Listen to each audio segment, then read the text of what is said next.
Good morning. पिछले lecture में हम लोग वाटर ट्रीटमेंट को देख रहे हैं और वाटर ट्रीटमेंट में जो न्यूमेरिकल पोर्शन है उसको स्टडी कर रहे थे। उसी न्यूमेरिकल पोर्शन के क्रम में आज हम अगला न्यूमेरिकल देखने जा रहे हैं। न्यूमेरिकल अगला होगा, नोट कर लें पहले न्यूमेरिकल को।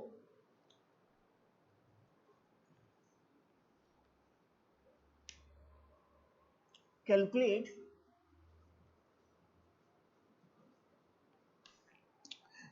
the total hardness, calculate the total hardness, calculate the total hardness of,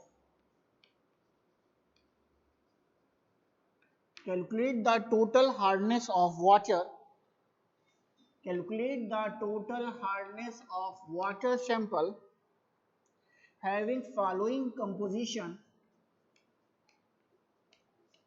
having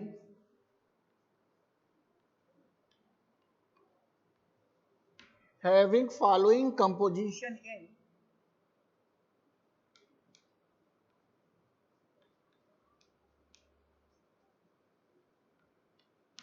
having following composition in ppm। ये क्वेश्चन है, क्या क्या दिया है, किस किस को दे रहा है ये।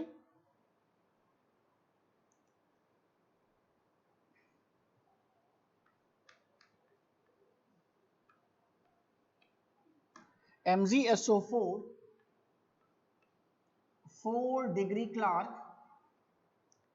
MgSO4 4 degree Clark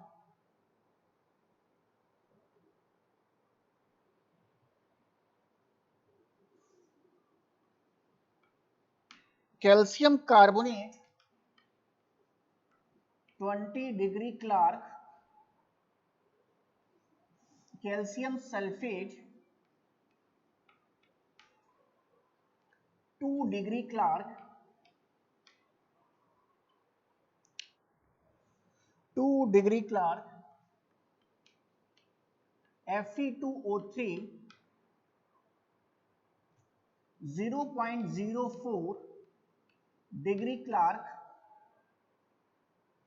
MgCl2 4 degree Clark, SiO2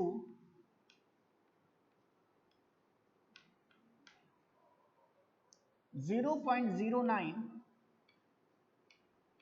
degree Clark. तो ये क्वेश्चन है। इस क्वेश्चंस में हमें क्या करना है, हमें टोटल हार्डनेस को कैलकुलेट करना है, वो भी पीपीएम में, और वैल्यू जो दी गई है, वैल्यू दी गई है डिग्री क्लार्क में। तो वैल्यू डिग्री क्लार्क में दी गई है, उसी तरह टेबल के फॉर्म में करने जा रहे हैं। 4 कॉलम बनाते हैं हम लोग हैं, तो 4 कॉलम बनाएंगे हम लोग फिर से। पहला कॉलम जो बताएगा आपको कंपोजिशन के बारे में या कॉन्स्टिट्यूएंट्स कह सकते हैं।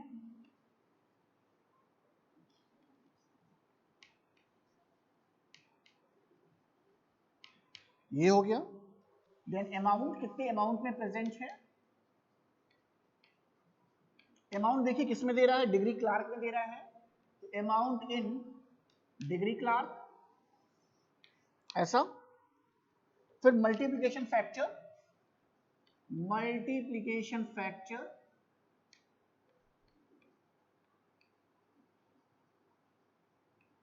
मल्टीप्लिकेशन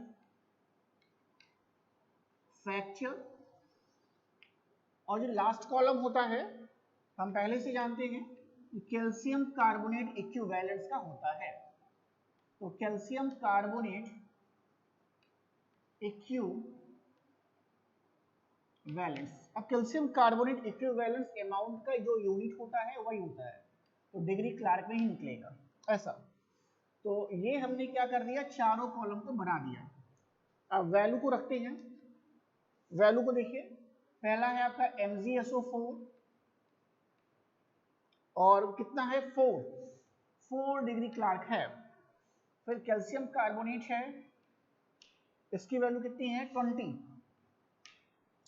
फिर क्या है, फिर आपका कैल्शियम सल्फेट है, ये है 2। फिर इसको कर लेते हैं पहले, MgCl2 को पहले कर देते हैं। MgCl2 वैल्यू है 4 और FeO2 Fe2O3 फेरिक ऑक्साइड है 0.04 और SiO2 है, वैल्यू है 0.09 ऐसा। अब क्या होगा, मल्टीप्लिकेशन फैक्टर। मल्टीप्लिकेशन फैक्टर का मतलब क्या है, मल्टीप्लिकेशन फैक्टर का मतलब है molecular weight of calcium carbonate divided by molecular weight of the salt. Okay, तो इन दोनों का हम मॉलिक्यूलर वेट को डिवाइड करते हैं। तो जैसे हमें लिखना होगा किसके लिए, MgSO4 के लिए। अगर हम MgSO4 को पहले ले रहे हैं, MgSO4 अगर MgSO4 को हम ले रहे हैं पहले, तो उसके लिए हो जाएगा आपका 100 डिवाइडेड बाय 120 ऐसा। कैल्शियम कार्बोनेट के लिए ले रहे हैं तो 100 डिवाइडेड बाय 100। कैल्शियम सल्फेट के लिए ले रहे हैं CSO4 तो 100 डिवाइडेड बाय 136। MgCl2 के लिए ले रहे हैं 100 डिवाइडेड बाय 95 ऐसा। अब ये दोनों हैं, FeO3 है और SiO2 है। तो हम सभी जानते हैं कि ये दोनों हार्डनेस क्रिएट नहीं करते हैं, तो इन दोनों के लिए हम क्या कर सकते हैं, लिख सकते हैं या ऐसे डैश लगा सकते हैं, लिख सकते हैं डज नॉट क्रिएट हार्डनेस या डज नॉट फॉर्म हार्डनेस ऐसा। अब अगले स्टेप पे क्या होता है, अगले स्टेप में ये जो मल्टीप्लिकेशन फैक्टर होगा इसका मल्टीप्लाई इस अमाउंट में कर देते हैं, करके देखते हैं कितनी कितनी वैल्यूज आ रही हैं। देखिए क्या आनी चाहिए, ये हो गया आपका 4 इंटू 100 अपॉन 120 ये। तो पहला ये करके देखिए, सभी कोई अपनी कॉपी भी करके देखिए, इसे कॉपी पे आप करके देखेंगे तो आपको पता चल जाएगा कितनी वैल्यू आनी चाहिए। हम भी करके देख रहे हैं इसे, हैं कितना आ रहा है वैल्यू। ये आ रहा है 3.33, इसकी वैल्यू आ रही है 3.33 डिग्री क्लार्क। दूसरा अगला जो वैल्यू है वो है 20, 100 अपॉन 100 20 आएगी वैल्यू, सभी को पता है। 2 मल्टीप्लाइड बाई 100 डिवाइडेड बाई 136 करके देखते हैं कितना आएगा, डिवाइडेड बाई 136 1.47 ये आना चाहिए। अगली वैल्यू 4 इंटू 100 अपॉन 95 करके देखिए सभी लोग, 4 इंटू 100 डिवाइड बाई 95 ये कितनी वैल्यू आनी चाहिए, 4 इंटू 100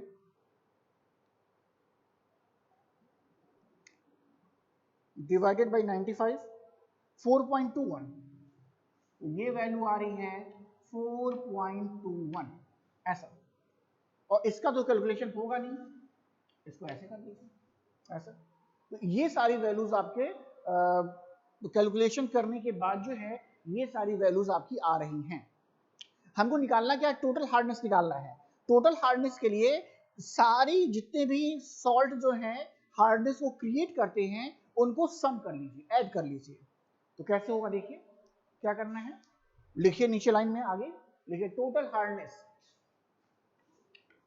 टोटल हार्डनेस ये क्या हो जाएगा, ये हो जाएगा हार्डनेस ड्यू टू, अब जो जो सॉल्ट हैं आपके पास MgSO4 plus calcium carbonate plus calcium sulphate plus MgCl2 okay. देख लीजिए 3.33 है, 3.33 प्लस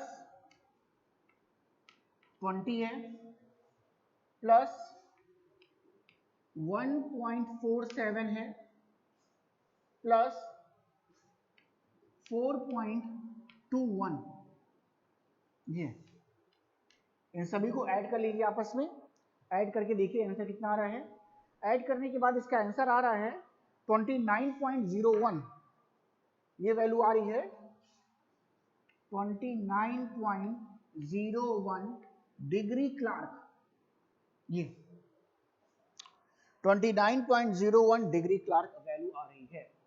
सभी लोग करके देखें क्या वैल्यू इतनी आ रही है। एक्चुअल में आंसर हमें डिग्री क्लार्क में नहीं निकालना है, आंसर किस में निकालना है, आंसर निकालना है पीपीएम में। तो पीपीएम और डिग्री क्लार्क का रिलेशन जानिए, उसी रिलेशन को क्या करेंगे यहां पर यूज किया जाएगा, देखते हैं।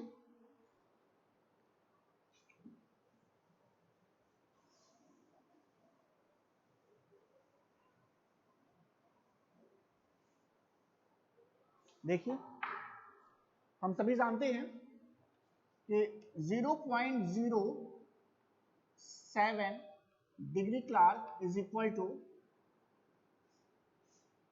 1 पीपीएम।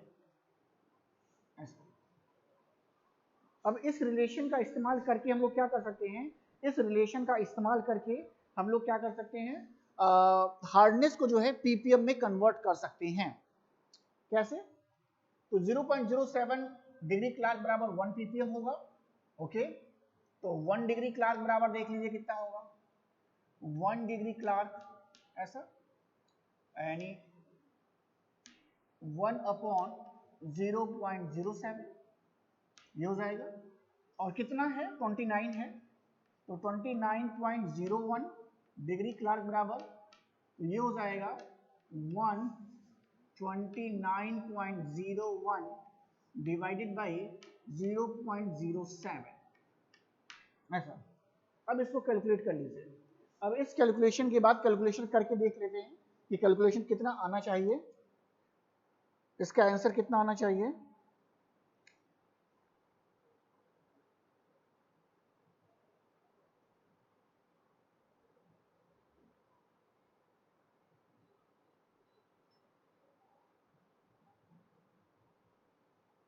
ये आंसर आ रहा है 414.42 ppm ऐसा। आंसर मैच कर लीजिए, क्या आपका भी आंसर इतना आ रहा है, ये पीपीएम में आपका आंसर आएगा, यानी हार्डनेस इन पीपीएम।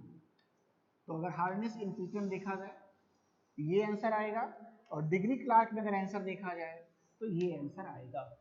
तो इस तरीके से हम आसानी से क्या कर सकते हैं, किसी भी दिए हुए क्वेश्चंस का उसका हम लोग टेम्पोररी हार्डनेस निकाल सकते हैं, परमानेंट हार्डनेस निकाल सकते हैं, और जब टोटल हार्डनेस कहेगा तो सारे को सम करके हम क्या कर सकते हैं, टोटल हार्डनेस को भी कैलकुलेट कर सकते हैं।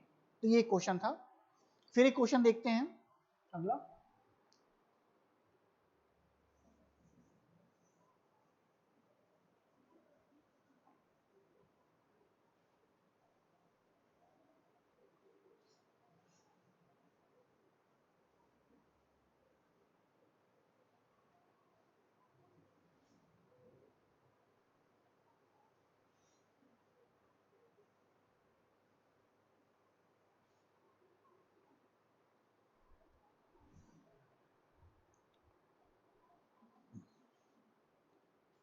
नेक्स्ट क्वेश्चन देखने जा रहे हैं।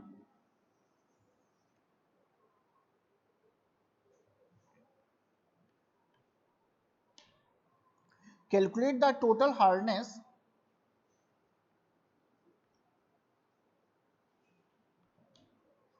calculate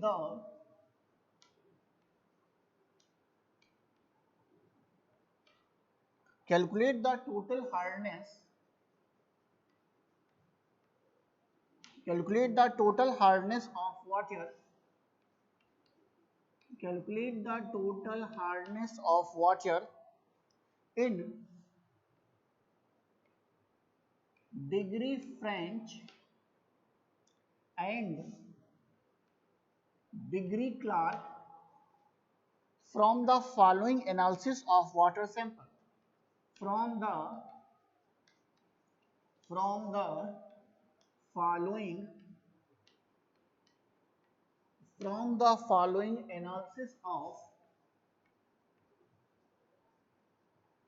analysis of water sample।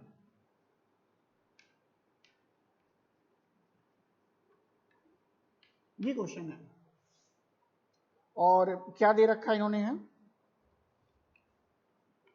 Magnesium bicarbonate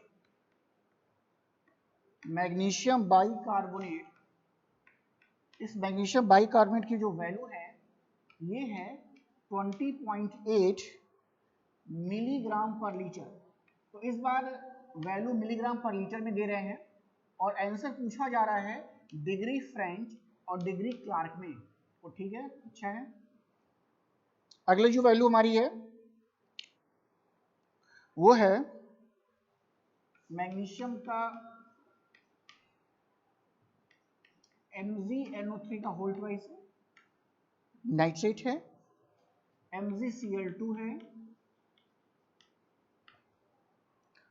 MgSO4 है,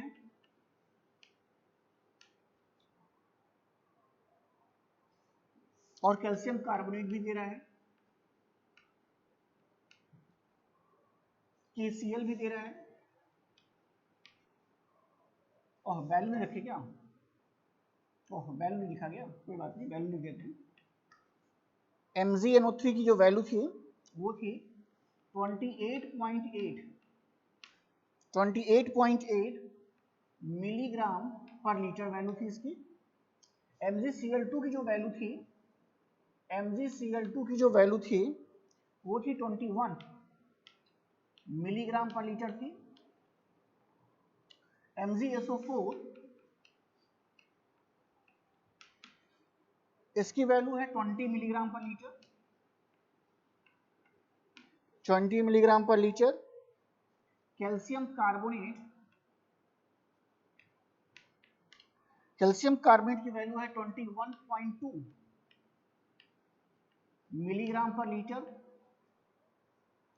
और KCl की जो वैल्यू है वो है 73.2 मिलीग्राम पर लीटर। ऐसा तो क्वेश्चन करना फिर से हमारे लिए आसान होगा। क्वेश्चन हम कैसे कर सकते हैं? तो बिल्कुल उसी टेबुलर फॉर्म में कर सकते हैं। टेबल बनाएंगे, 4 डिफरेंट कॉलम बनाएंगे। पहले कॉलम में जितने भी आपके सॉल्ट हैं उनको रखते हैं, दूसरे कॉलम में इनके हम क्या करते हैं, इनके अमाउंट को रखते हैं जो अमाउंट क्वेश्चन में दिया गया है। तीसरे कॉलम में हम क्या करते हैं, मल्टीप्लिकेशन फैक्टर को रखते हैं। और चौथे कॉलम में क्या करते हैं, सारी वैल्यू जो है वो कैल्शियम कार्बोनेट इक्विवेलेंस में कन्वर्ट कर लेते हैं। तो ये सारे काम हम लोग करेंगे कॉलम बना करके। तो पिछले 2 क्वेश्चंस में हमने ऐसा किया है, तो इस बार आप खुद से भी ट्राई करें कि जिससे आपको वीडियोस खत्म होने से पहले आप कैलकुलेशन कर ले जाएं। तो फिर से ट्राई करते हैं हम लोग हैं।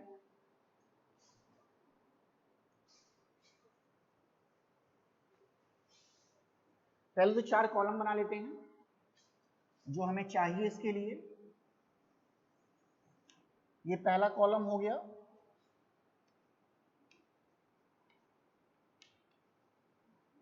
कॉन्स्टिट्यूएंट्स होंगे। दूसरा कॉलम अमाउंट का होता है, तो ये दूसरा कॉलम अमाउंट का कर लेते हैं। अमाउंट देखिए दिया किसमें है, मिलीग्राम पर लीटर है, amount in milligram per litre. तीसरा कॉलम कर लेते हैं। तीसरा कॉलम, अमाउंट का कॉलम बहुत ज्यादा नहीं चाहिए, कोई कैलकुलेशन इसमें होता नहीं है। मल्टीप्लिकेशन फैक्टर,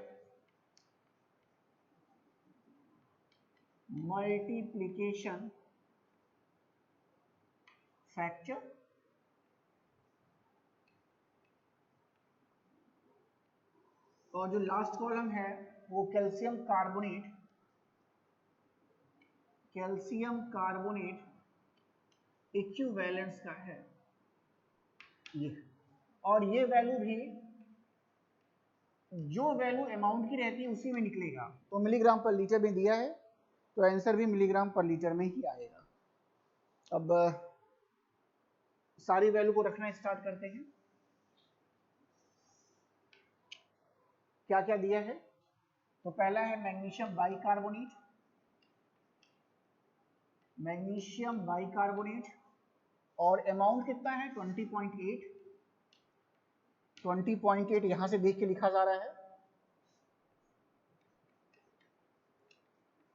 MgNO3 का होल ट्वाइस और इसकी वैल्यू है 28.8। नेक्स्ट वैल्यू है MgCl2 का, MgCl2 21 है, MgSO4 है 20 है, CaCO3 है 21.2 एंड KCl ये है 73.2। ये सारी वैल्यू हमें मिल गई है। तो हम लोगों ने क्या किया, अमाउंट को रख लिया है और जो जो इसके कॉन्स्टिट्यूएंट्स हैं उनकी वैल्यू को रख लिया है। अब आती है मल्टीप्लिकेशन फैक्टर। अब इस मल्टीप्लिकेशन फैक्टर में क्या होगा, मल्टीप्लिकेशन फैक्टर में molecular weight of calcium carbonate divided by molecular weight of the salt. तो इन जो सॉल्ट हैं इनके मॉलिक्यूलर वेट से डिवाइड कर देना होता है। तो स्टार्ट करते हैं। Molecular weight of calcium carbonate 100 होता है तो उसे कैलकुलेट करने की आवश्यकता नहीं है, लेकिन इनके मॉलिक्यूलर वेट को कैलकुलेट करना पड़ेगा। उसके लिए हम क्या कर रहे हैं, उसके लिए कैलकुलेशन है हमारे पास पहले से, उसी को हम लिख ले रहे हैं यहाँ पे। कैसे हो रहा है ये हो रहा है 100 146। अब ये 100 जो है मॉलिक्यूलर वेट है कैल्शियम कार्बोनेट का और 146 जो है मैग्नीशियम बाइकार्बोनेट का मॉलिक्यूलर वेट है।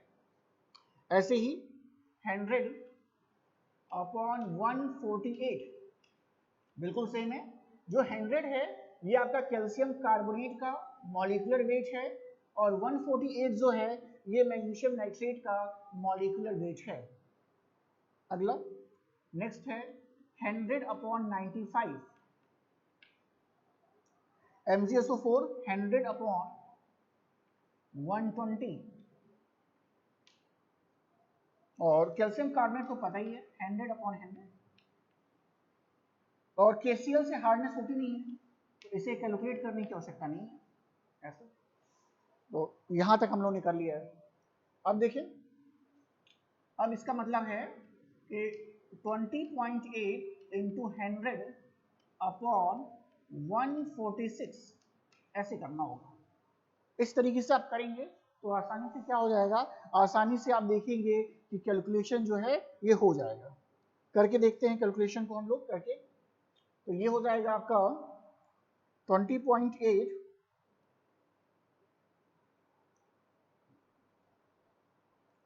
ये हो जाएगा 2080 and 2080 divided by 146 divided by 146 ये वैल्यू आ रही है 14.24।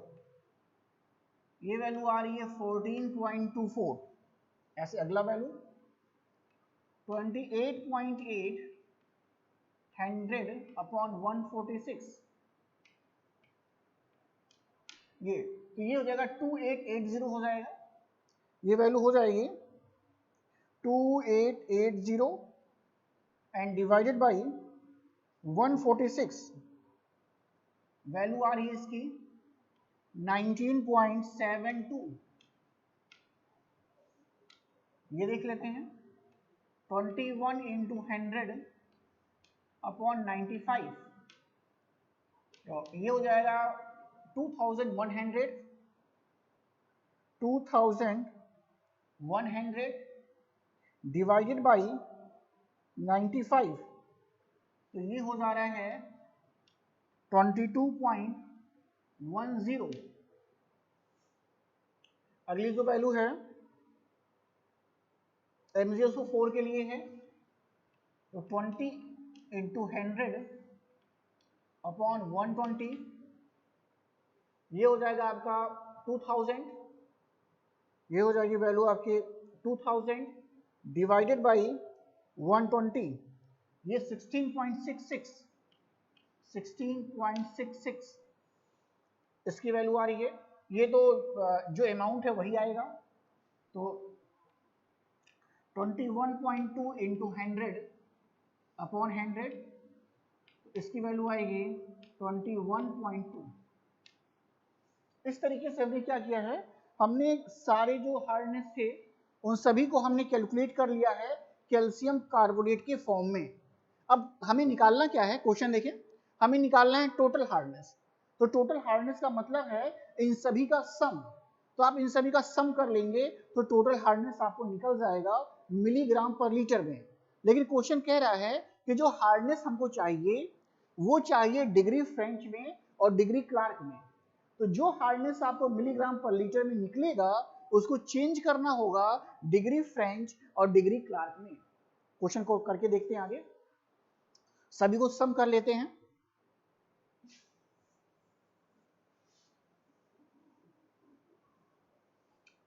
तो टोटल हार्डनेस को निकालने जा रहे हैं पहले। टोटल हार्डनेस,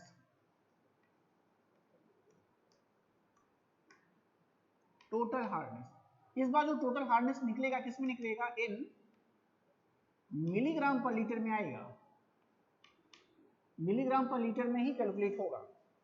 अब टोटल हार्डनेस किसके कारण होगा भाई, हार्डनेस ड्यू टू जितने सॉल्ट हैं जो हार्डनेस को क्रिएट करते हैं उन सभी को लिखना होगा। तो उन सभी की वैल्यू को यहां लिख लीजिए। पहले बस सॉल्ट का नाम लिखेंगे, उसके बाद वैल्यू को लिखेंगे कि क्या क्या वैल्यूज हैं इनकी। तो पहले सॉल्ट के नाम लिख लीजिए, ये मैं यहां से देख के लिख रहा हूं ऐसा। अब देखिए वैल्यूज कितनी आई हैं। मैग्नीशियम बाइकार्बोनेट का है 14.14, नहीं 14.24 है। अगली वैल्यू है 19.72, नेक्स्ट वैल्यू है 22.10,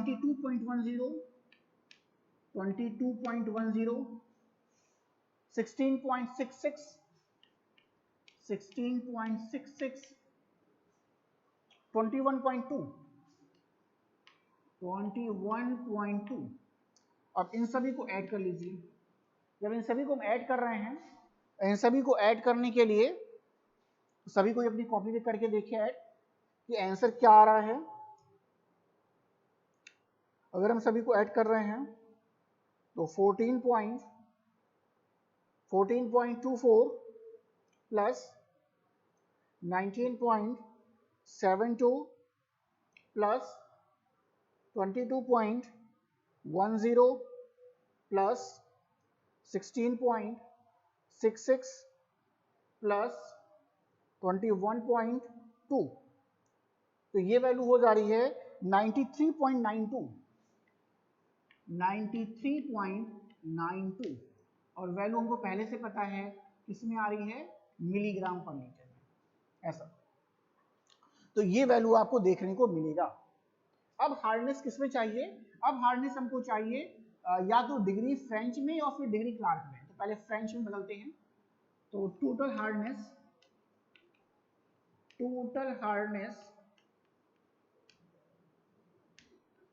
हार्डनेस इन डिग्री फ्रेंच। तो अगर डिग्री फ्रेंच में बदलना है तो रिलेशन हमको पता है।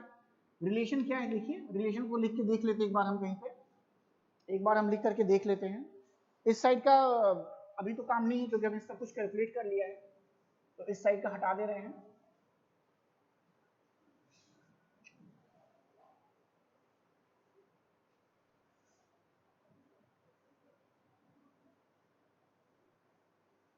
ये हट गया, हो गया।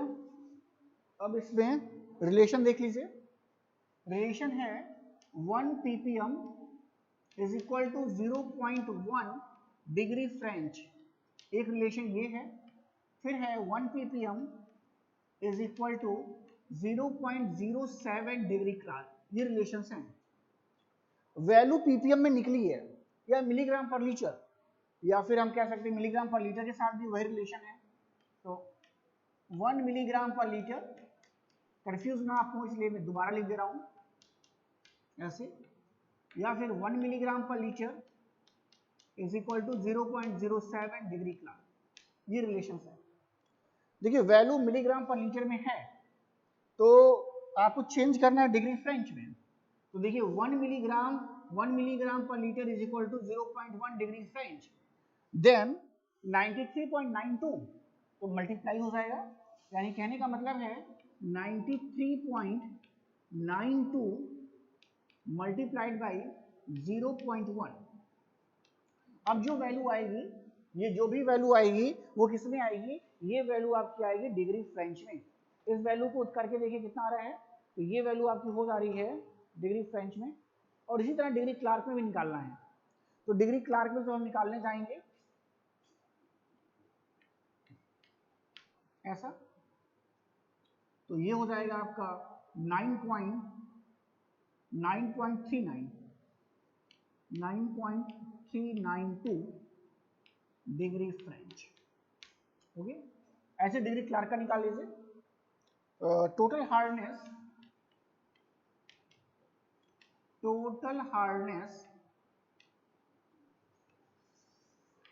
हार्डनेस इन डिग्री क्लार्क, और जब डिग्री क्लार्क में इसको निकालेंगे तो 93.92 इंटू 0.07 ये वैल्यू हो जाएगी। करके देखिए जल्दी से ये वैल्यू कितनी आ रही है। अगर इसे देखेंगे तो 93.92 मल्टीप्लाइड बाई 0.07 6.57, ये वैल्यू आ रही है 6.57 डिग्री क्लार्क, ये वैल्यू आपको देखने को मिलेगी। तो इस तरीके से आप क्या कर सकते हैं, किसी भी वैल्यू को जो है आप जो है बदल सकते हैं, किसमें जो वैल्यू आपको चाहिए उस वैल्यू में आप क्या कर सकते हैं, इसको कन्वर्ट कर सकते हैं। तो ये सारी चीजें हम लोगों ने देखी इसमें।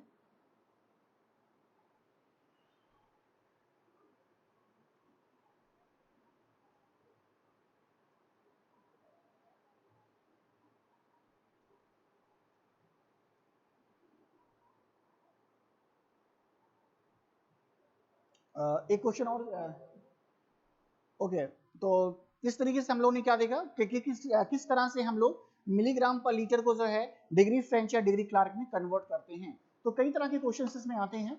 कभी जो है पूछता है कि जो हार्डनेस है उसको आपको केवल बदलना होता है पीपीएम में। कभी क्वेश्चंस में आते हैं कि आपको जो हार्डनेस है उसे डिग्री फ्रेंच में बदलना है या डिग्री क्लार्क में बदलना है। कभी केवल टोटल हार्डनेस पूछा जाता है, और कभी क्वेश्चन में क्या कहता है, कभी क्वेश्चन में कहता है कि आप जो है टेम्पोररी हार्डनेस और परमानेंट हार्डनेस उन दोनों को अलग अलग कैलकुलेट करके बताएं।